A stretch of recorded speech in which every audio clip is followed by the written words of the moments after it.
When you as a fan spend $40 on a ticket between the service fees and the whatever, you at least like the feeling of feeling that you're supporting a band that you love. And if you find out that only $12 of that 40 is actually at the end of the day going into the band's pocket, and then you say something like, well, yeah, because it's tough, because this venue's taking 20% of our merch gross, which really comes out to like 40% of our merch profits. And then seven more hands go up. They're like, wait, what? I think also because people in general, when they're supporting a band at our level, they want to feel like when they're buying a shirt, it's going to the band, and that they feel there's a good feeling there. To find out that that band is maybe not being treated the way you understood them to be treated or whatever, that's upsetting to you as like a fan or a consumer or someone who feels invested in this small thing. When you do years of touring and you have hundreds of these conversations, it just kind of builds inside of like,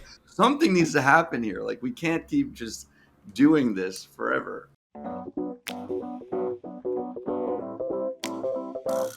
What's going on? Welcome to the New Music Business. I'm your host, Ari Herstand, author of How to Make It in the New Music Business. The book, third edition, is out now. However you listen to books, however you find books, or read books. Yes, people still read books, but I do have an audio version if you prefer to listen to books these days. Today, my guests are Gracie Lawrence, Clyde Lawrence, and Jordan Cohen from the band Lawrence. Gracie and Clyde are brother-sisters, and Jordan is not technically related, but they've all known each other. Well, Clyde and Jordan have known each other since they've been 6 years old, and they've been in this band now, touring almost consistently. The three of them plus 5 others, so 8 total musicians for 10 years. They have had songs. Their song "Don't Lose Sight" reached top 40, hit number 33 on top 40. It was featured in the International Microsoft commercial. They performed on Jimmy Kimmel Live, Late Show with Stephen Colbert. They performed on the Today Show. They have appeared at, they played Coachella and Bonnaroo and Outside Lands and Firefly, Hangout and Summerfest. They played Last Call with Carson Daly. They are a touring enterprise, but like a DIY touring enterprise. And we're going to talk all about how they've made it work from the beginning of playing small clubs with 8 people and how they made that work to today, where they're now on tour playing stadiums. Yes, stadiums, supporting the Jonas Brothers. This tour is massive. They're opening every single show on the Jonas Brothers tour and playing stadiums. It's pretty wild. Personally, I've seen them countless times, everywhere from a tiny stage at Bonnaroo in, I want to say, 2015, to the Hotel Cafe, playing in front of 150 people in 2016. My band Brass Roots District opened up for them when they played the Terragram that was probably 2018 in LA. They're one of my favorite bands, and I've been a fan of them for years, as long since I first saw them at Bonnaroo way back when until today. Where their music's great and they're releasing new singles. You should check out their new songs that have just been released off the new record they're working on. But I think why a lot of you are tuning in today is because Clyde, Lawrence, and Jordan, they gave a testimony to the United States Senate a few months back, earlier this year, about Live Nation and about what it means to be kind of a touring operation. And they pulled the curtain back for the legislators, for the senators, while sitting next to some of the top brass at Live Nation, on kind of the inequities of the live music industry and how, just the realities rather of how touring works or doesn't work, and how the deals are structured, which most people don't really realize, and how much money is taken off the top and taken away from the artists, namely taken out of their merch, and how, for so long it has just been standard practice that venues and promoters take 20%, sometimes 30, 40%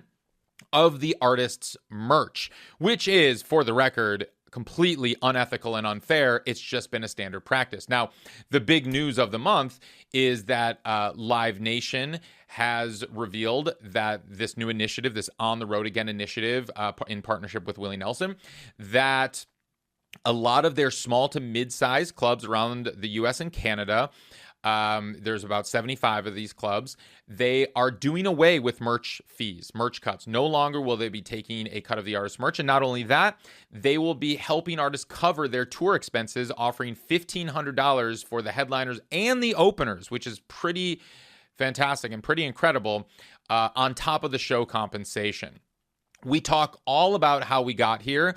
Clyde and Jordan tell the story from how they got to appear in front of the Senate, how they testimony, and then also the conversations that they have had with Live Nation over the months to get us to this point. So this is an exclusive interview. You're not going to hear this anywhere else. This is something that, you know, I've been friends with Clyde and Gracie for years now. And I was so happy and honored that they decided to come on the New Music Business Podcast and tell their story and discuss how they made this real change work. So strap in. This is jam-packed, and I know you're going to enjoy it. You can find the band Lawrence on all the social platforms. It's Lawrence, spelled Lawrence. Just search them on all the platforms. And check out their music, their new music. Their music is fantastic. You can find all of us that make the show happen at Ari's Take on the socials, on TikTok and Instagram and X. You can find me at Ari Herstand on Instagram and X, formerly known as Twitter. Visit aristake.com, get on the email list. That is the best place to kind of stay in touch and get notified about new episodes and the New Music Business, and all the new episodes that we release. We'll send you an email about it. Get on the email list. But if you can, right now, just pause the episode right now, hit the subscribe button, hit the follow button, leave us a 5-star review on Spotify or Apple Podcasts or however you're listening to the show right now. If it's on YouTube, give us a thumbs up. Subscribe if you want us in your feed. And yeah, we'll keep these going. All right, let's kick into the show. What's up, Lawrence? Welcome to the show.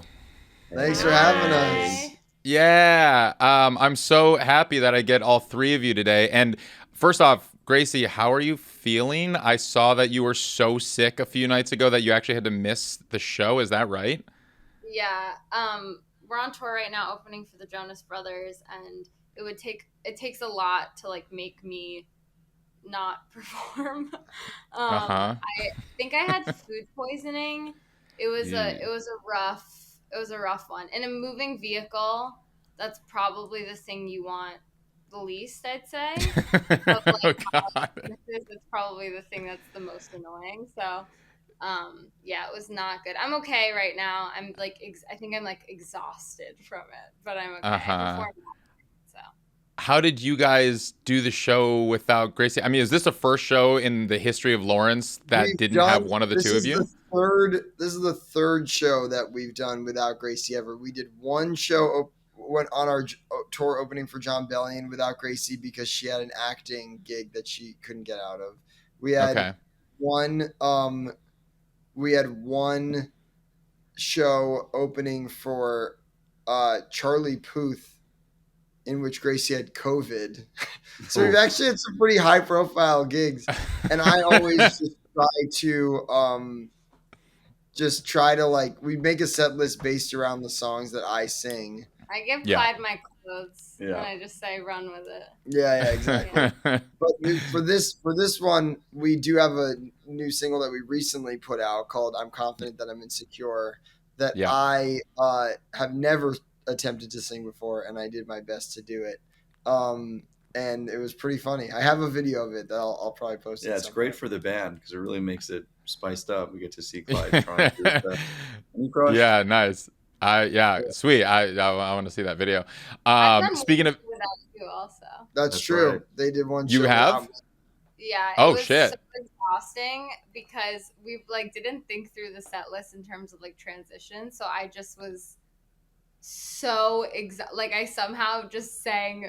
I think I just sang so much in such a short period of time. It was the most exhausting thing I've ever done. But Oh man. yeah. Well, other than that, how has this tour been opening for the Jonas Brothers in, what are you playing, stadiums? Did I see? I saw you played Yankee Stadium. I saw you playing I mean, yeah, how is this, are these the biggest venues you've ever played? Yeah. Definitely. I think that the smallest show on this tour is around the size of the biggest show we'd ever played before that.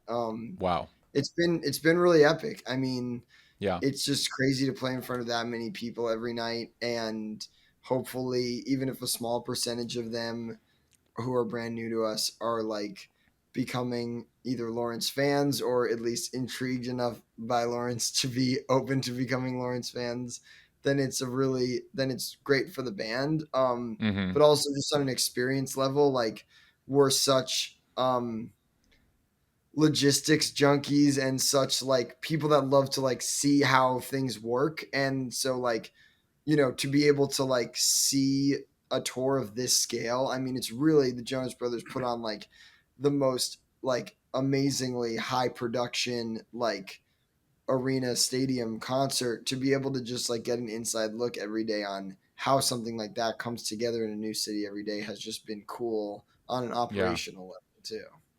I love how you guys function as a band.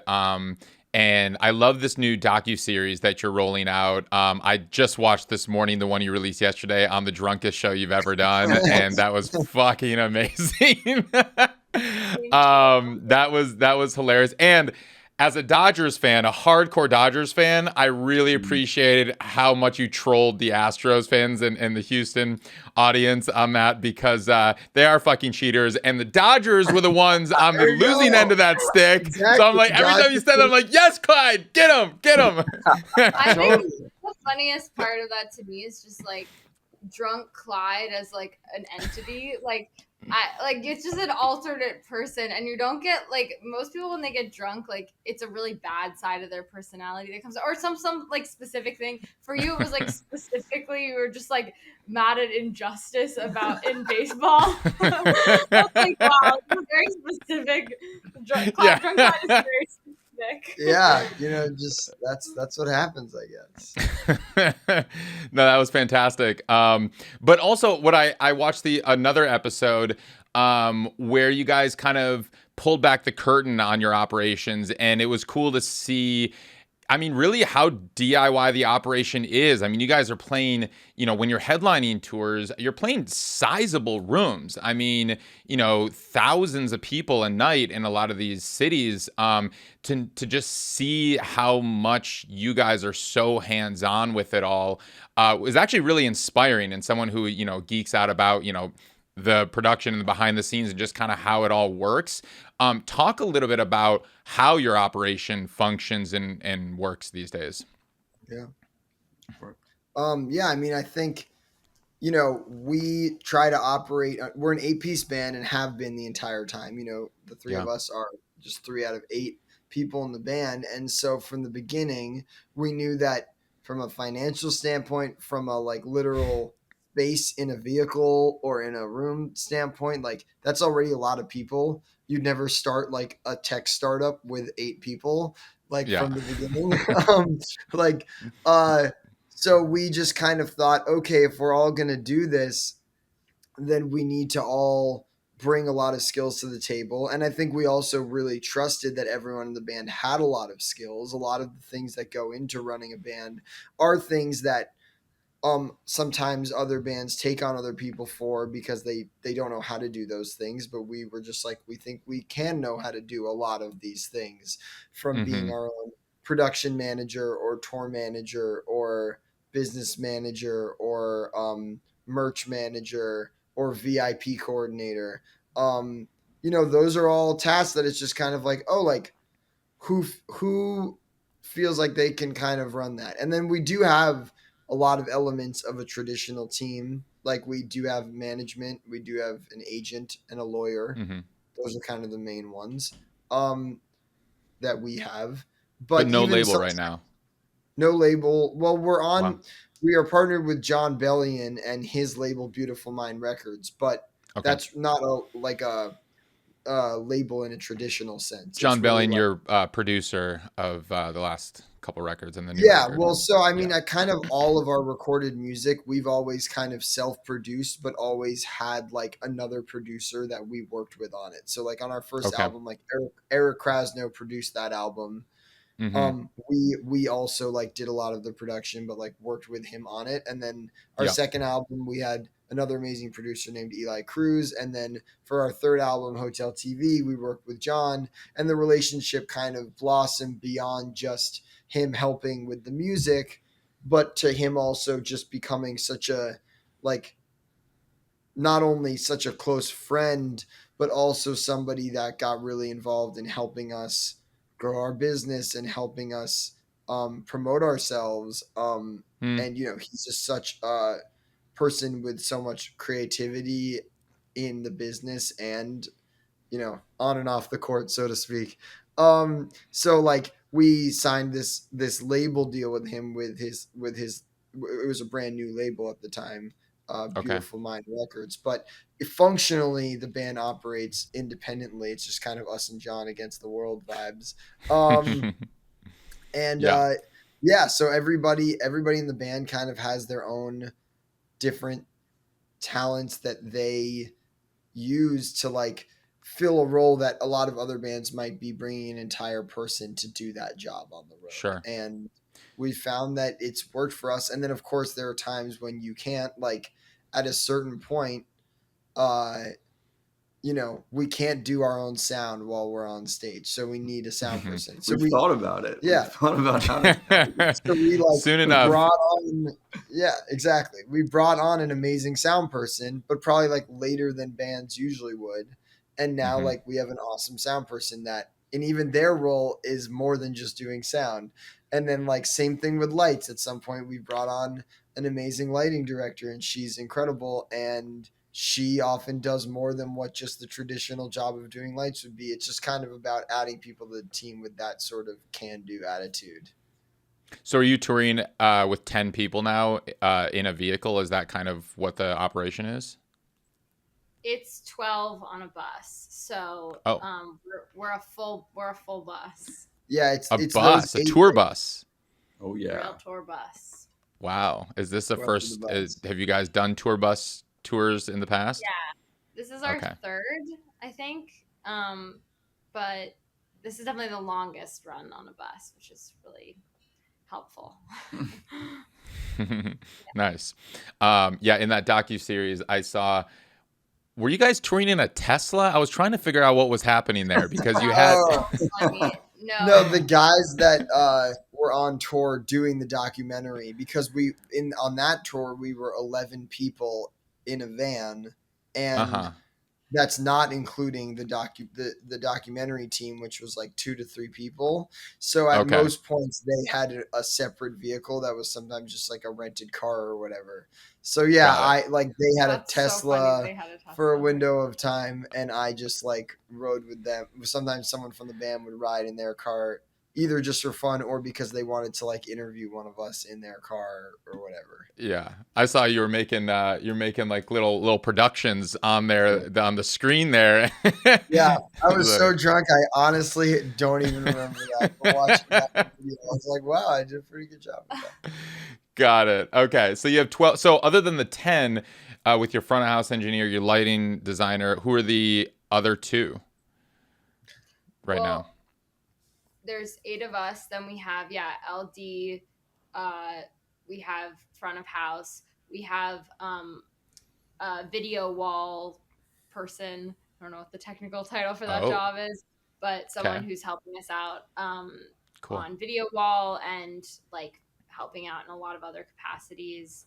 And who am I missing? Photo video, yeah, like social media, photo video. Nice. But yeah, like even those people's roles are like not strict. We're not just like our video wall guy is not just like showing up and like doing the video wall. Like he's Working also like helping set the stage, kind of acting as like just general like tech of the gear, and like helping set the stage, put down the set list. Like a number of everyone kind of has a number of different tasks. And I think, as Cool. Clyde said, like when we're bringing people on board, like that's not something we spring on them when they arrive on the tour. That's like in the process of trying to figure out who might be a good fit for us to work with. Like first and foremost, someone whose personality we just feel like we want to hang out with all the time, because such a big part of being on tour is like a lot of time together.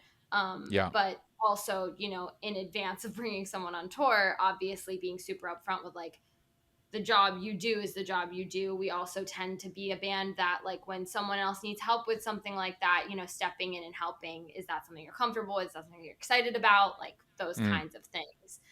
Cool. And getting a gauge for people's interest in that. Yeah. Because that isn't for everyone, and that's totally fair and respectable too. I think it's also important to say that, like, we don't really hire crew for a tour. We've always really looked at it as hiring like the next member of the lifelong team. Family. Yeah. Wow. Like it's a family Cool. band that extends to every new member. And I think when you have that attitude and you treat everyone as being part of a team, people are just willing to go above and beyond rather than just showing up and doing their one specific hour-long And job of the clocking day out. and clocking out. Yeah.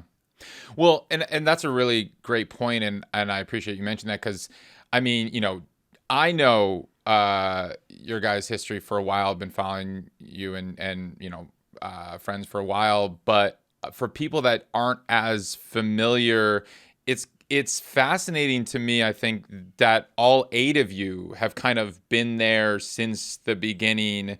And the 3 of you have been there since what? You were 13, and then like the 2 of you have been there since the beginning. Yeah, it was like 7 or 6. Oh, just kidding. Even earlier. Yeah. So it's like, yeah. 5 when I was 0. Right. Yeah. And then I met Jordan when I was 2.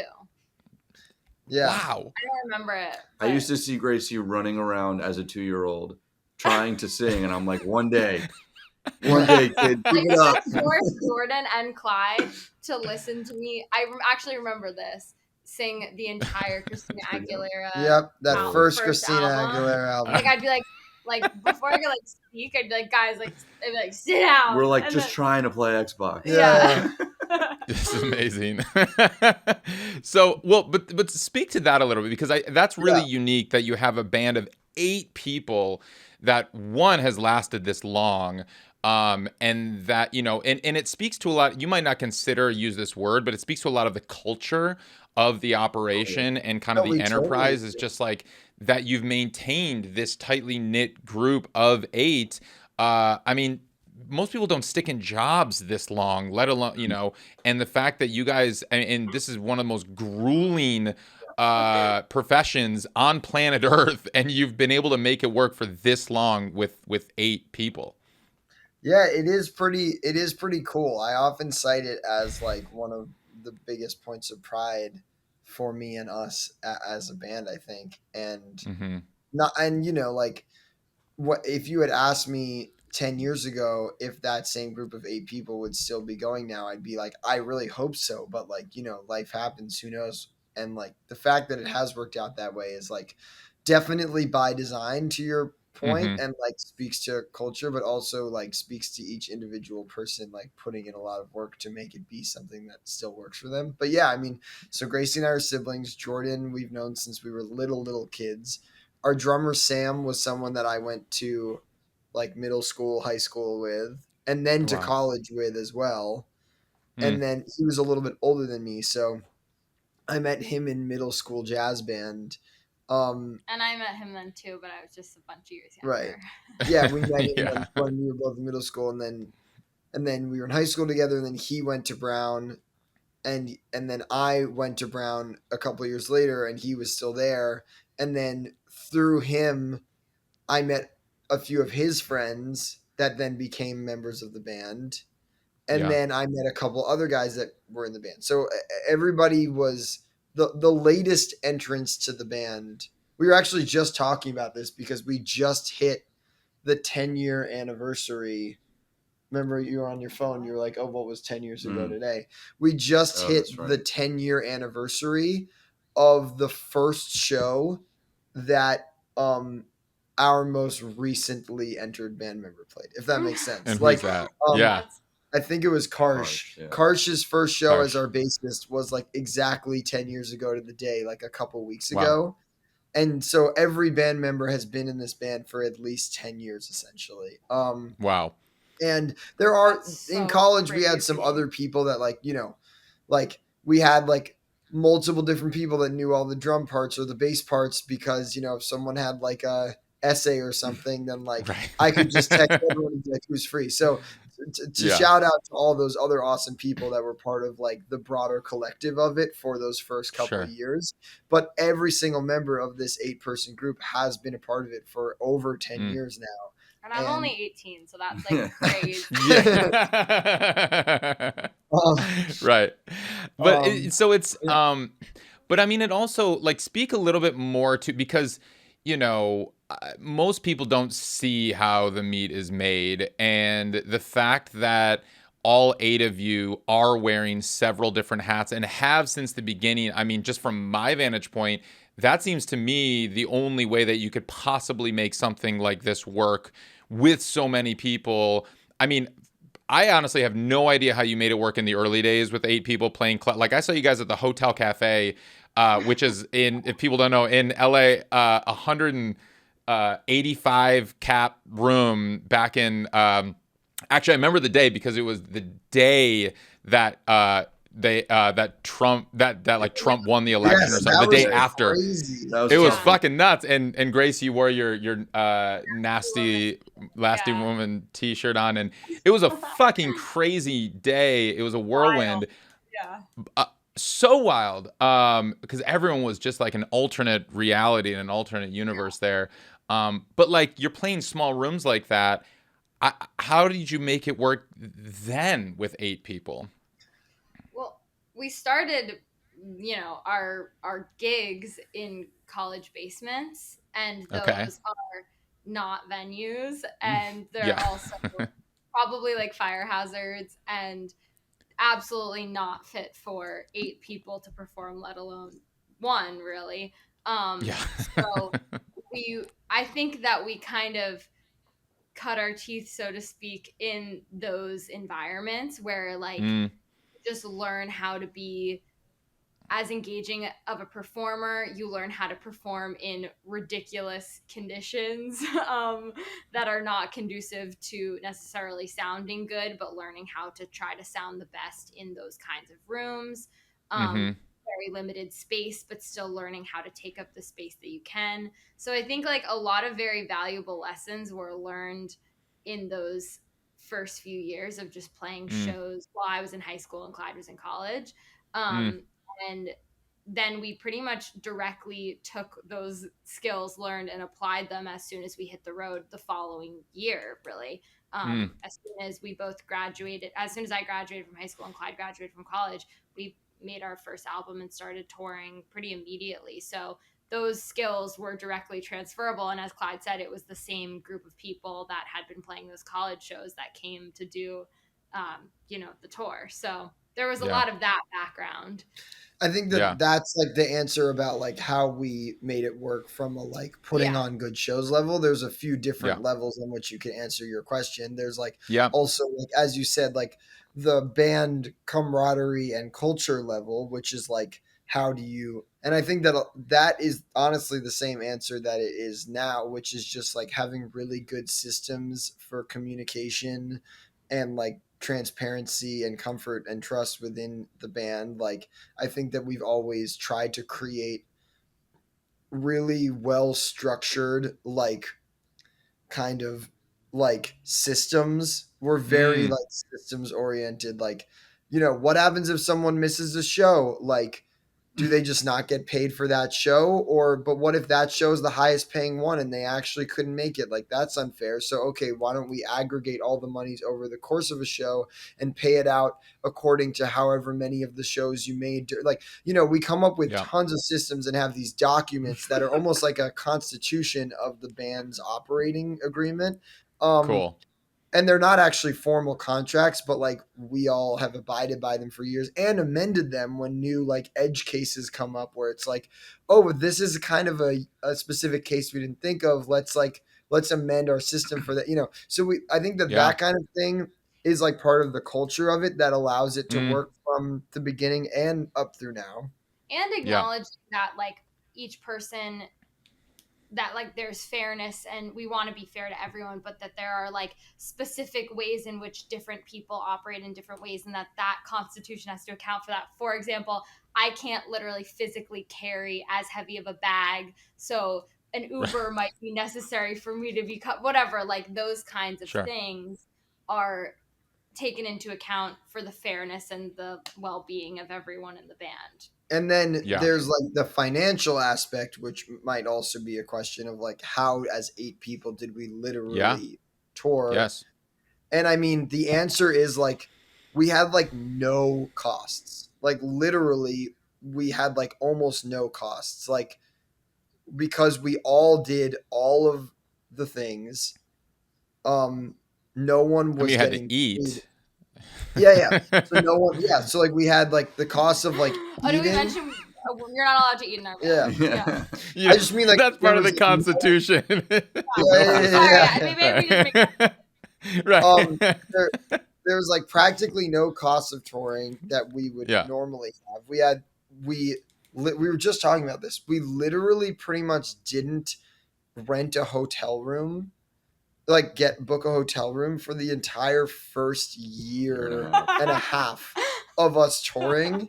Where'd you sleep? It was because the nice thing about having 8 people in the band is that like we have a lot of friends. So like you try to use that as a benefit as much, whether it's one of our families or like a generous friend's. Like we stayed with a lot of our college friends' parents, like because they would have like bigger homes than our just out of college friends would. But we also stayed with a lot of people our age and just slept on couches. And we also slept in the van. We slept in the van like once or twice. Yeah, I would say like the good nights were when we were like staying with a friend's family in like some really nice home, and then they would like be so hospitable and like cook for us and whatever. But then there were many nights where we were just sleeping on like a just out of college friend's floor, and then many nights where we were sleeping in the van.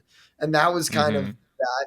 We had Gracie and I like bought a van, a used van from the savings that we had at that point. Wow.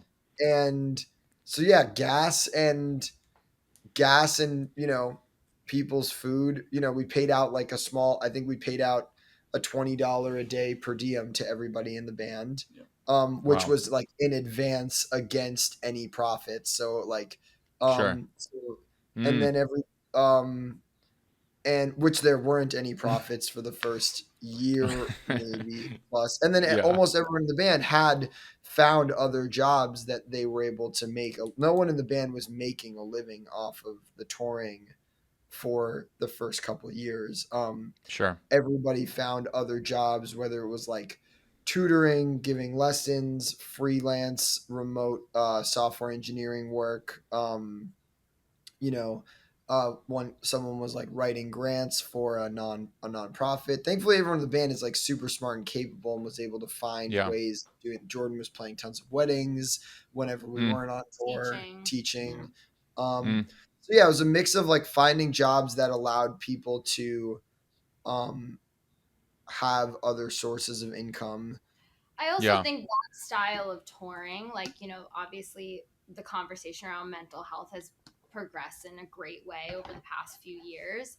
I think that style of touring worked for us at that time because it was our first few years of touring. There's a certain level of excitement. There's a lot of youth.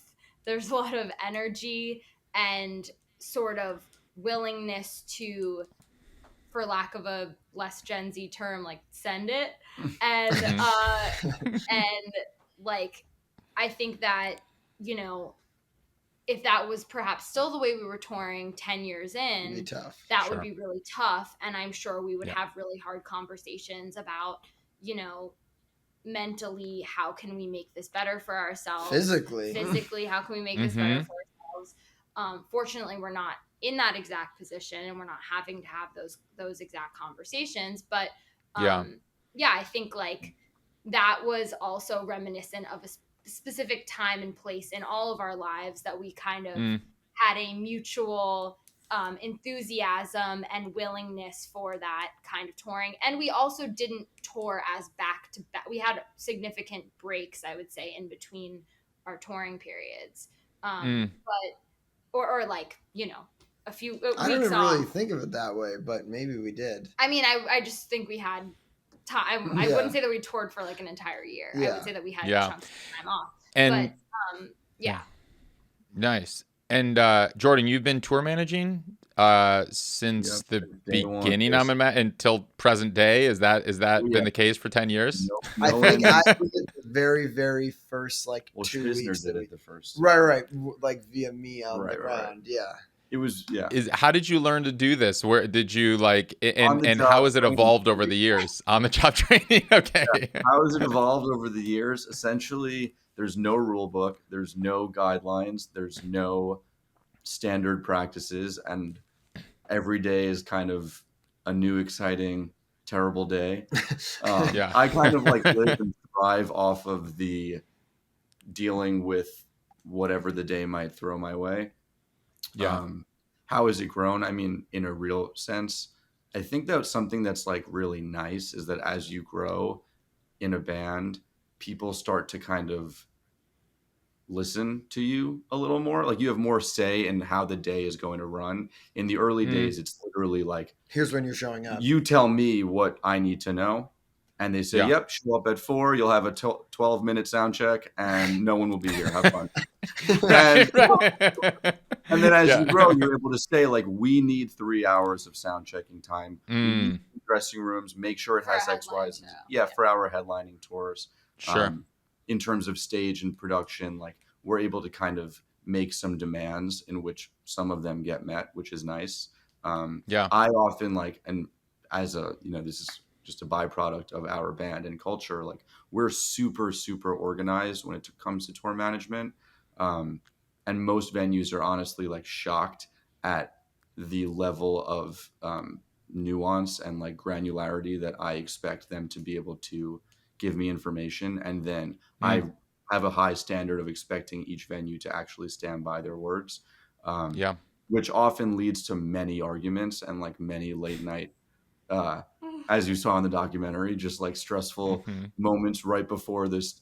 I'll literally be arguing with someone until I walk on stage and then be right back. The funniest part is that often people we work with don't realize, not just Jordan, particularly Jordan, but how many of the people in the band are in the band. Right. Because Johnny, who is our production manager, usually wears all black during the whole day and fully looks like he's just our roadie. He's got a walkie-talkie and he's setting up all the equipment.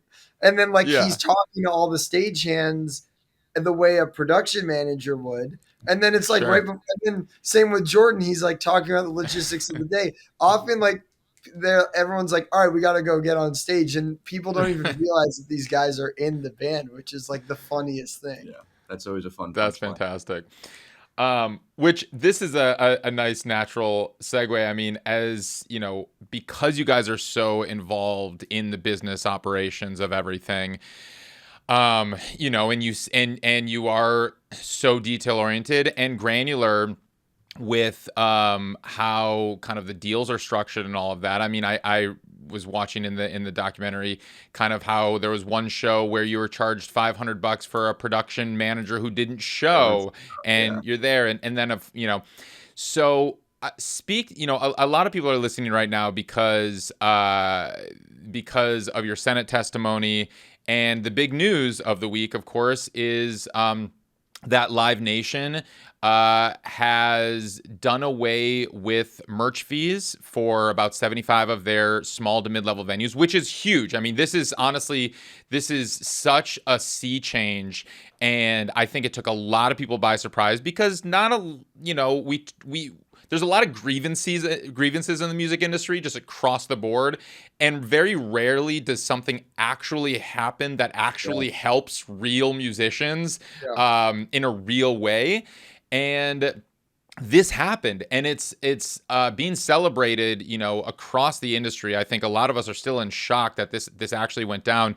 Not only are they doing away with the merch fees, but everyone from the headliners to the openers are getting paid $1,500 on top of the show compensation to cover other expenses. And now I had a lot of questions about this. I got on the phone with someone at Live Nation last night because I'm just like, all right, what's the catch here? Is this like is it you have to submit gas receipts, or like what's it? They're like, no, it's literally envelopes of cash. I'm like, are you serious? They're like, yeah, go look online. Like, people are showing the envelopes of cash they're being handed of this. So, first off, on behalf of the entire independent music community, I just offering an immense amount of gratitude and thanks to the both of you for what you did, because this wouldn't have happened without your advocacy and your Senate testimony, and then everything you've done behind the scenes in between, the testimony until now.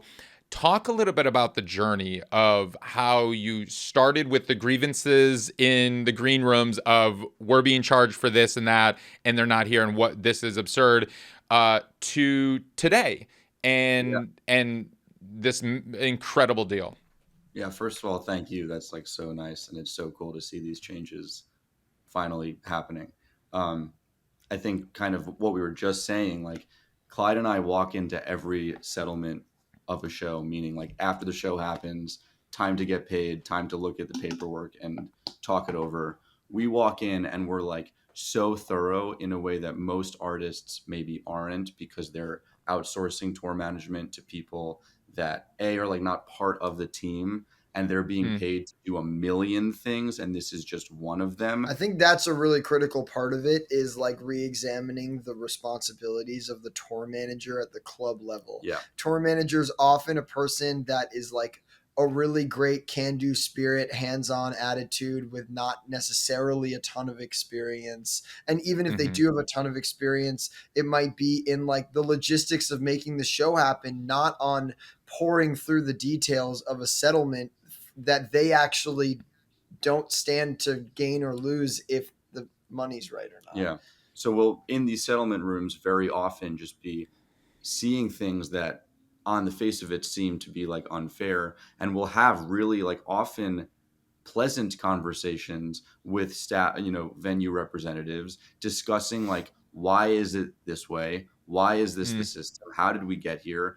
And every so often you'll find someone who's willing to have that conversation and agree that like, no, that does seem a little bit unfair. And when you do years of touring and you have hundreds of these conversations, it just kind of builds inside of like, something needs to happen here. Like, we can't keep just doing this forever. Yeah, I mean, so we just always were having these conversations with each other, with other people in the band, with other bands, with our fans. Yeah, like, we would have meet and greet Q&A sessions that would devolve into like us talking about, the economics of a show or whatever. And that was a little bit more than your fans probably signed up for. Yeah, they're like more interested in that. Yeah. Really? Cool. We often get questions from fans, just like the ones you asked, of like, how do you start off touring economically at this level, like all these different things.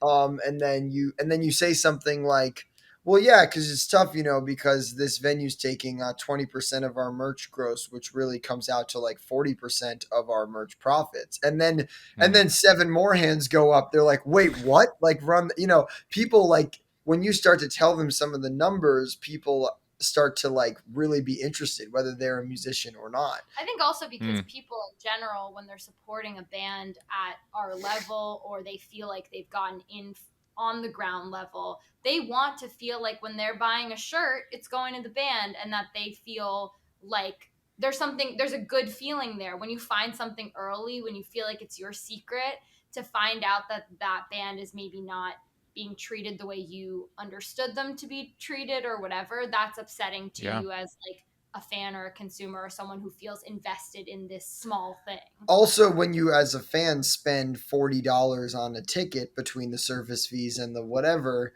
you at least like the feeling that you're supporting a band that you love. And if you find out that I don't know, maybe only $12 of that 40 is actually at the end of the day going into the band's pocket, partially because of deal structures being messed up, partially because of the high costs on various sides of things. And then that's not including our costs. So then only $6 are actually the band's profit or whatever. Like those, then you're like, wait, tell me more about that. So anyway, we have a lot of those kinds of conversations. And we, and I just think that there was this moment around that whole Taylor Swift, Ticketmaster ticketing debacle, where there was just all of a sudden a more like mainstream national interest in hearing about the economics of the live music industry in of the most broad sense. And I say that in a broad sense because a lot of the issues Jordan and I were dealing with on a night-to-night basis, the ones we're talking to you about right now, have very little are only tangentially related to what happened with the whole Taylor Swift thing. But it was just a moment where I think that there was an opening in like the general interest mindset of the average person to hearing about the economics of the live music industry in general. And so we were kind of encouraged by a friend of ours to write something, thinking maybe it would be an open letter, thinking maybe it would be picked up in some random whatever, and literally like very randomly the New York Times ran it.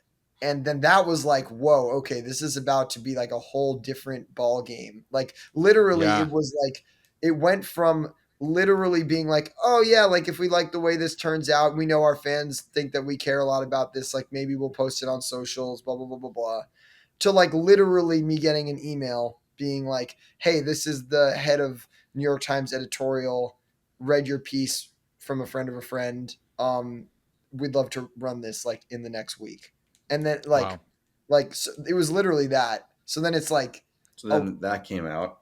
Yeah. And then shortly after that, then everything started coming together, including getting an email similar to that from Senator Amy Klobuchar's office, basically saying that she's putting this panel together for the Senate Judiciary Committee's hearing on all of this ticketing stuff, and they want to have an artist, and they were like wondering if we would want to be that artist.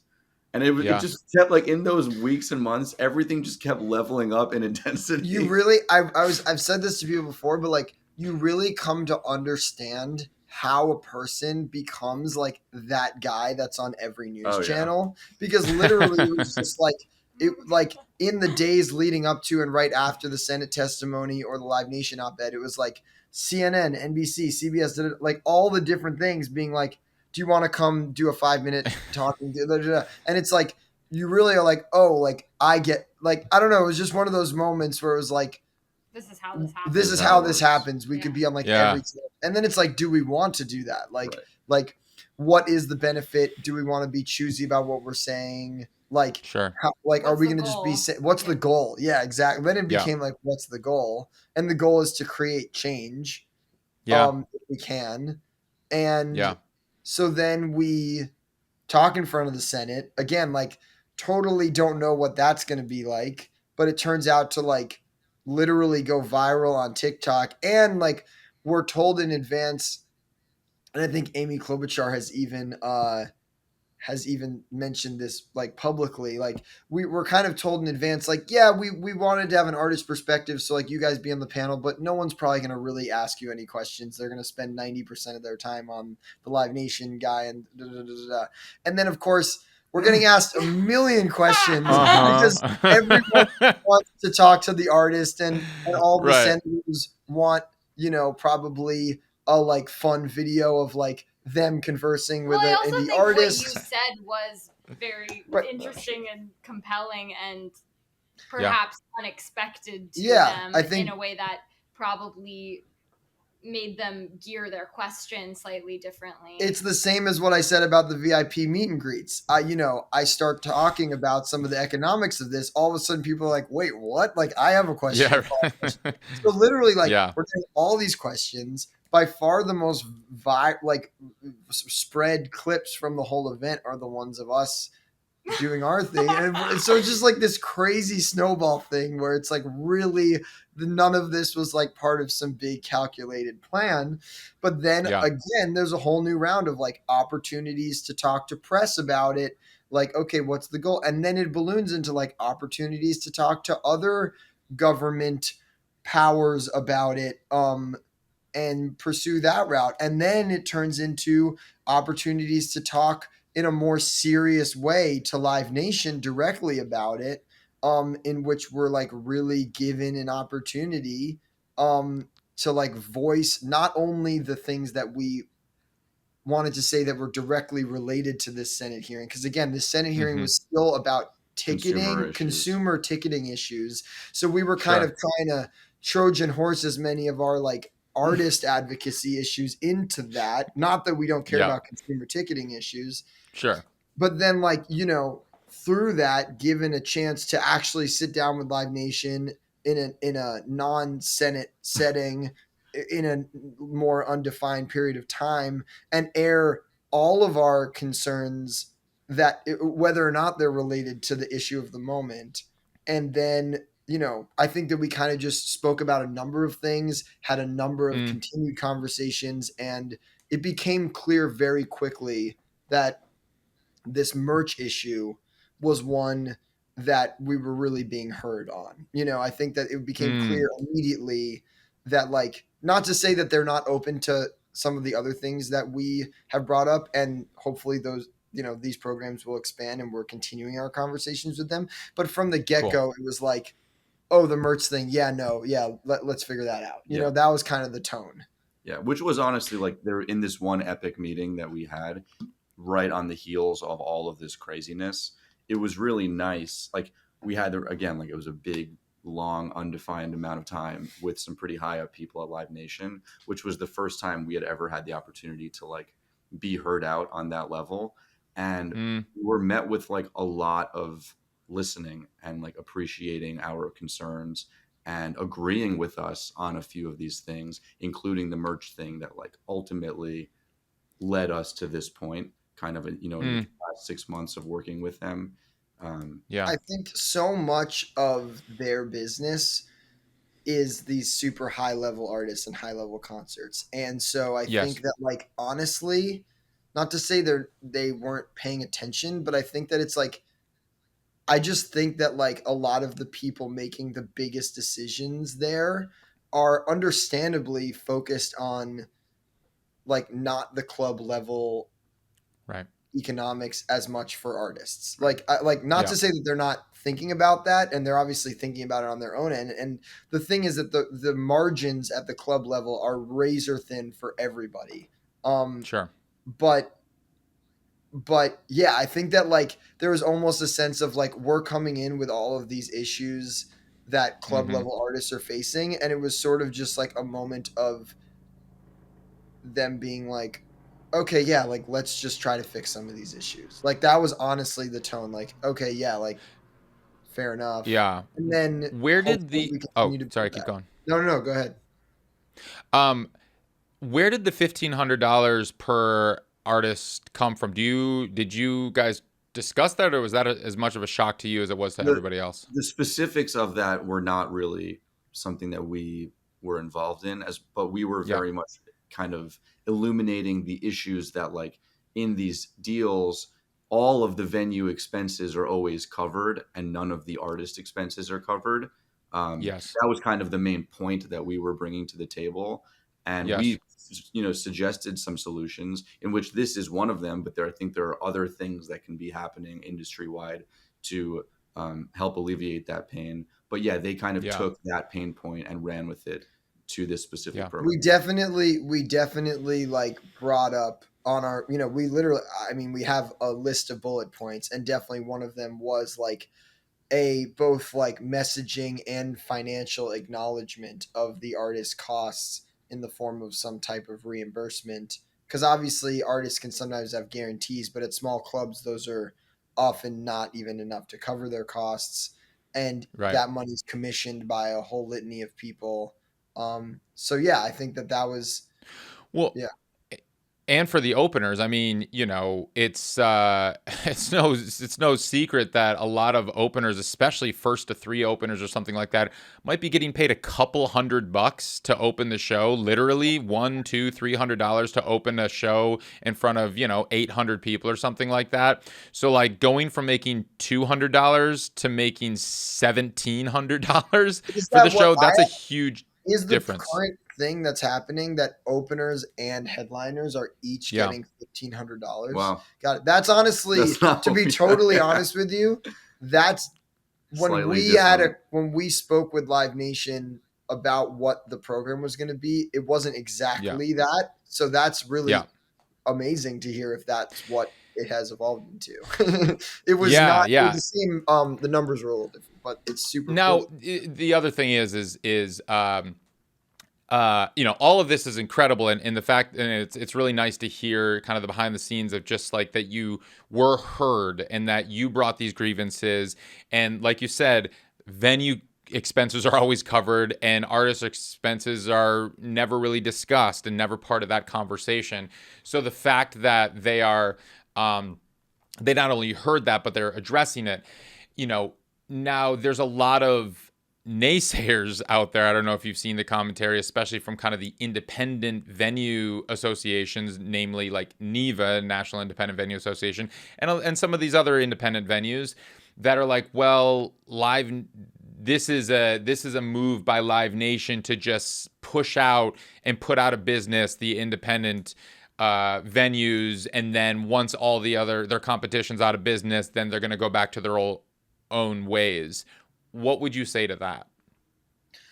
Yeah, I mean, look, as I said before, the margins at this level are very thin. So I'm totally like sympathetic to that perspective. And obviously, like, we want independent venues to be able to not only exist but thrive.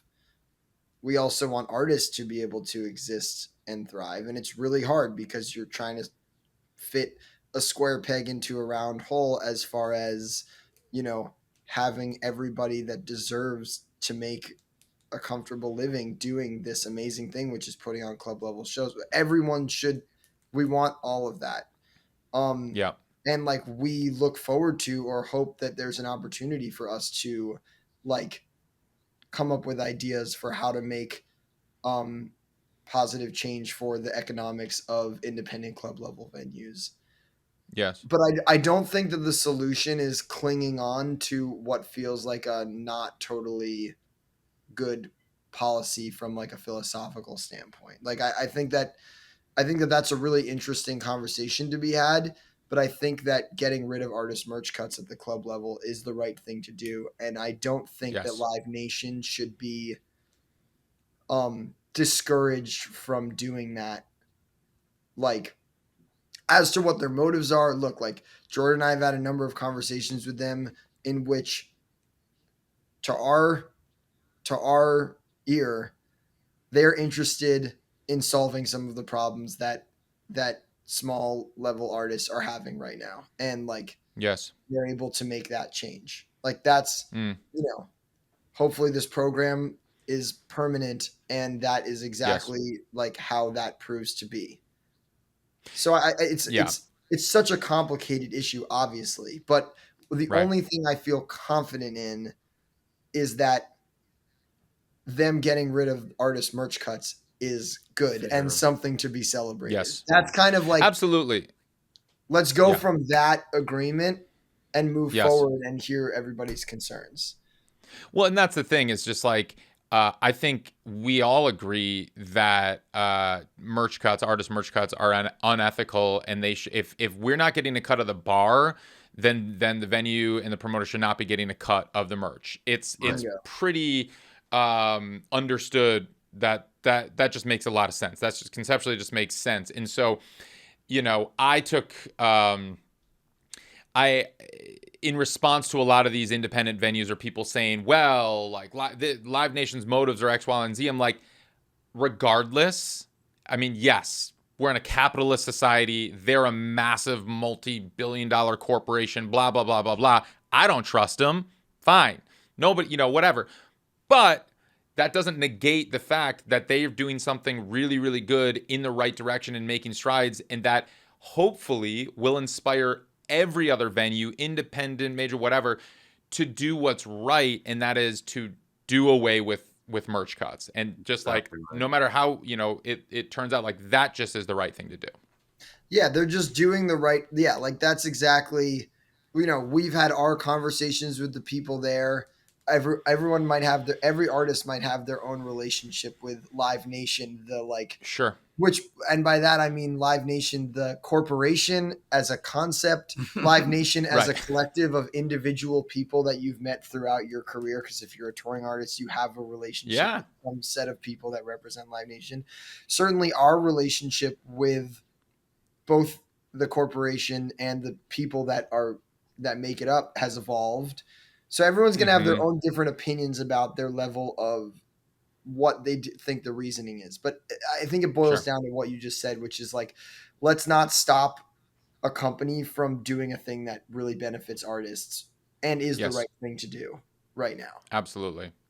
Yeah, and you're right. I mean, there are some of my friends, good friends, work at Live Nation. I mean, there are really good people that make up, a corporation and all of that. And but the concept of Live Nation, like in your song, Live Nation is a monopoly. I mean, calling them out by name. It's like that's an idea. That's more than just the actual substance of it all. So, well, above all, again, thank you guys for your advocacy and your work. I mean, this is a massive stride, huge moves in the right direction, and it's going to benefit thousands and thousands of artists. And really, I mean, it's going to they estimated it's going to put tens of millions of dollars back into artists' pockets just in the next few months. Yeah. Is what they've calculated. And the Live Nation rep that I spoke to last night, she said that this is going to be ongoing until further notice. So there's no end date to this program, which is great. And this is really the conversation that is needed to happen. So it's great to see real change on that front. So just to kind of finish up, I want to just kind of get back to the music a little bit because, you guys, we can lose if we talk business. We are on the New Music Business podcast after all. So we do have to talk about the business a little bit. But I'm really excited to hear about the new single that you guys have, by this time it's airing, is just released.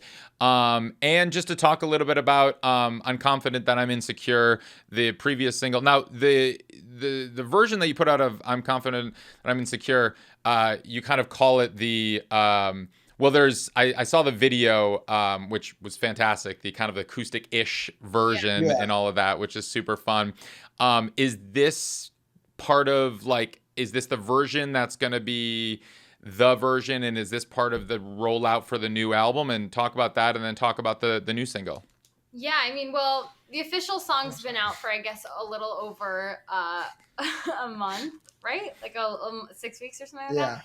And then we not always, but we found when making the last album that, what we do in the studio is one thing, what we do at the live show is another thing. And then there's always this version of Clyde and I love working with a million singers, and that's our dream. And Clyde is amazing at vocal arrangement. So I think we were really excited on the last album to do these acoustic-ish versions, or I guess we really only did them for 2 of the songs, and people seem to really like those videos. We did one for Don't Lose Sight that definitely had this viral moment.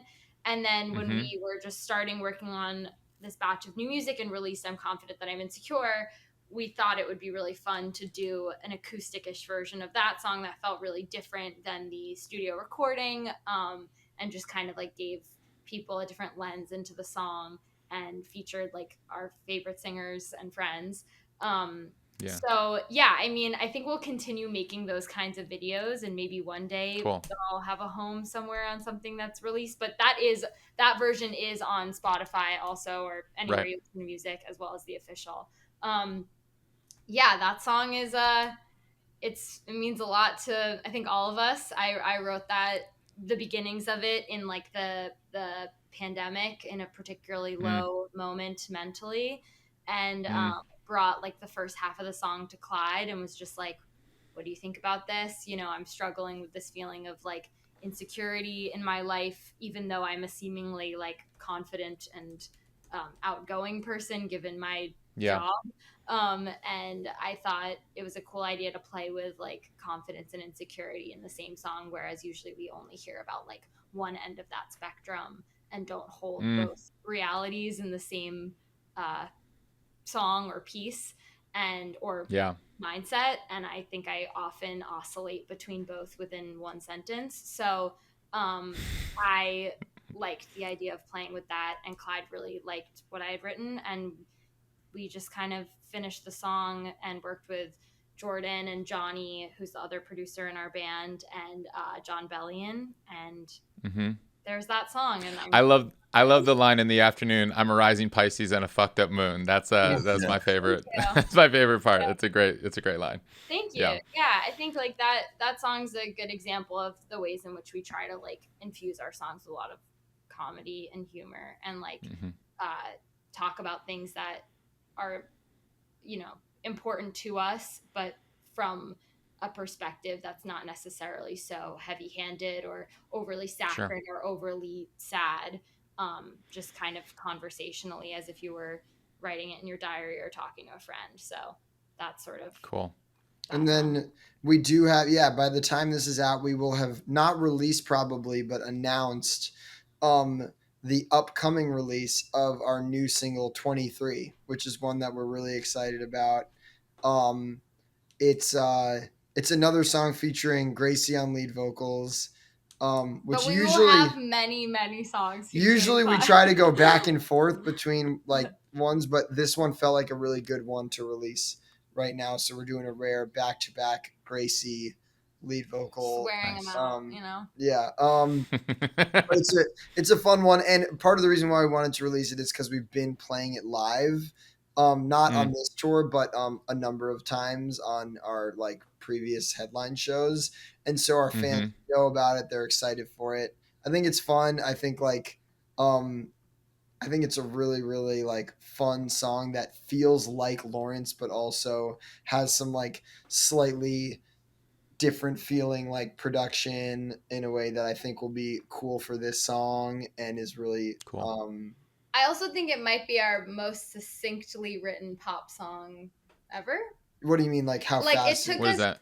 It took us 3 years to write, so not in the actual how quickly it took us to write. But I think because of that, like some people have this, when we talk about songwriting a lot, people are like, I wrote it in 30 seconds and that means it's brilliant. Right. And that's sometimes true. Like Don't Lose Sight, I feel like, which is a song I think we both liked immediately, was a very quick write. In like an hour. But this song was the opposite experience of literally, like, I think every single word has been changed 20 times. Well, it's a song about a few different things. It's a song about turning 23 and feeling like you have high hopes, or you had high hopes for turning 23, but then like someone breaks your heart while you're 23 and in a way that makes you sad.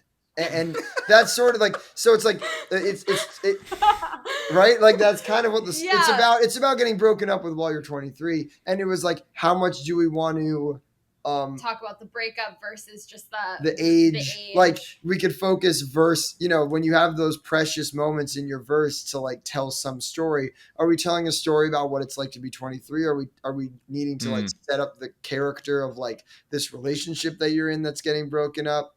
You know, it's like, what are you dedicating your real estate to? Sometimes songs have like such a limited amount of real estate that if you're kind of like telling a story, it's not just like, oh, I'm 23, and it's not just like, oh, breakup song. It's like breakup at 23. So I feel like it took us so long to keep adjusting like where we were kind of like focusing our attention lyrically and melodically. Just we had a hook that we really liked, and just framing that as perfectly as we could with John, who's such a master at that, Jon Bellion. Like we all were like racking our brains to try to figure out this song for the longest time. So on that level, I'm very excited for it to come out because A, we can't change it anymore, Yeah. and B, I'm very happy with where we landed because it took so much consideration, and sometimes that's actually, I mean, I don't know what that means in terms of how it will perform or how successful it will be or anything like that. But from a personal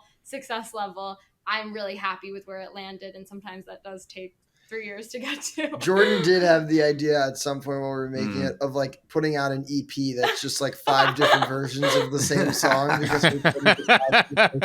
All the different lyrics. We like produced the song in one night, like 80% of it. Yeah. Right.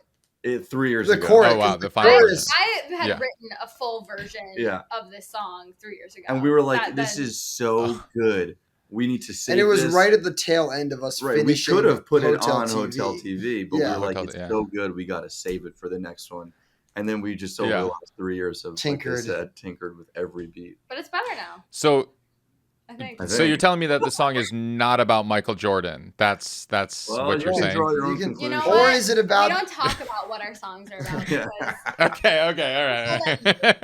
That was- That's his takeaway. You're talking about version yeah. 7. That was Right. the. that was the- Right. Sorry, whole I was thing. going off of a live version from 2 years And ago. there was a whole time where it was written about the year 2023. No, Yeah. Okay. Yeah. we Got it. did commit Cool. to when we kept tinkering with it. We did at one point. We were like, we gotta just have this song done in time to put it out in the year 2020. Even In though the it year has no 2020. Even though it has nothing about the year 2023.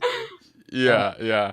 Cool. Well, guys, this has been such a treat chatting with all three of you. I didn't realize I was going to get all three of you, and I'm so happy that we all got to shoot the shit over the last hour. I have one final question that I ask everybody who comes on the show, and I'd love to hear each of your answers. And that is, what does it mean to you to make it in the new music business? It's a great question. I mean, we kind Who of wants have to start? billboards, flashing lights. literally, I think there's literally a conversation about this in episode 3 of our doc series, in which people literally And different episode members. 5. Episode 5 too talks about more what does it mean to be famous, and episode 3 talks about what does it mean to be successful. And I've often described being in the music business to like being on a ladder, hanging just free floating on a ladder, and knowing that there's like a million rungs above you and a million rungs below you, but like not really knowing where you are in the course of the ladder. And I think that Good is analogy. like, that's kind of how I feel like it is. So I think like my advice to people is just like, try to enjoy the ladder, try to enjoy the rung you're on, and take it one rung at a time. And if you happen to jump 3 rungs, great. Like, that's my advice. But how do I define like where on that ladder is making it?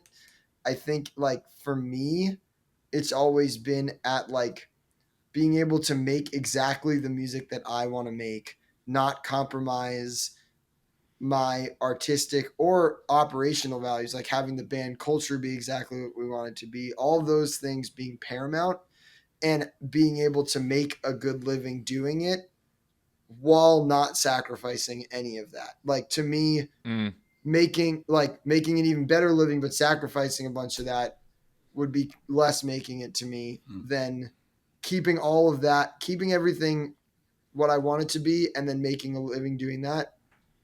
At the very least, that's a version of making it to me. That's a good answer. Beautiful. Like that. I would agree with that. I'll give a like very emotional, potentially hormonal answer. But I recently at one of our shows, we've been doing these off-day headline shows in between the Jonas Brother tour dates in some of the markets. And we did one show, and I was feeling really just like out of it after the show. And so I went backstage, and the I guess the manager of the venue, or someone who was working at the venue that day, came backstage and said, there's a bunch of young girls, like probably around 8 or 9, who like have waited here for a while and they want to talk to you. And I didn't know that. And I was like, oh, okay, yeah, I'll come out and talk to them. And I spoke to them for probably like 15 minutes or 10 minutes, maybe not even that. They were like not trying to be obtrusive in any way, although like for me they didn't know this, but I was like, so what do you guys like want to talk about? I was like so excited to talk to them. When you say 8 or 9, you mean that's how old they were? Oh, that's how old they were. Not the quantity. There were probably like 5 girls, and they were around 8 or 9 years old. And yeah, I came backstage and just was like really moved by it, because it just reminded me of what it was like to be an 8-year-old girl who wanted to be a musician. All of them played music, and all of them, were interested in songwriting, and that, and having a conversation with them about that, and then kind of reflecting on where I was currently at. That was like a very emotional moment for me. And I think the way that they respond to our music, I think if I'm able to have and continue to have those connections with people in general, but maybe particularly young women, I think that's become over the past few years very apparent to me that that's something that's really important for me, and to feel like excited about this job, and that's something that really like fuels me. So shout out to those girls. They were really awesome, and totally made that's my great week in life. Yeah. Oh, very sweet. My answer I could tell in 2 anecdotes. One is that when we played that show in Hotel TV, a hotel cafe to 150 people, that was it. I made it. We thought we made it then. That's the coolest thing in the world. We went across the country, and there are people here that care about us. And that was such a pure feeling of having made it. I also have, without name dropping, met someone in a band that is like one of the biggest bands that mankind has ever known. And I was so blown away to be in his presence.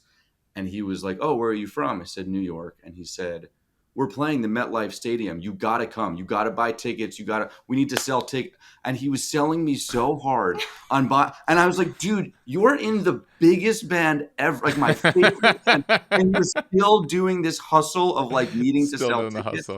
And it was really like, wow, like kind of like a real life representation of what Clyde's saying. Like the spectrum is just so wide from what it means to have made it. You could be playing Hotel Cafe, feeling like you've made it, or playing MetLife Stadium and like being stressed about selling tickets. So I don't know. I don't think there ever is a real moment that anyone makes anything. Try to be happy. Just be happy. Try to be happy. I love it. Jordan, Clyde, Gracie, Lawrence. Thank you guys so much. Thanks great. Thanks so much, man.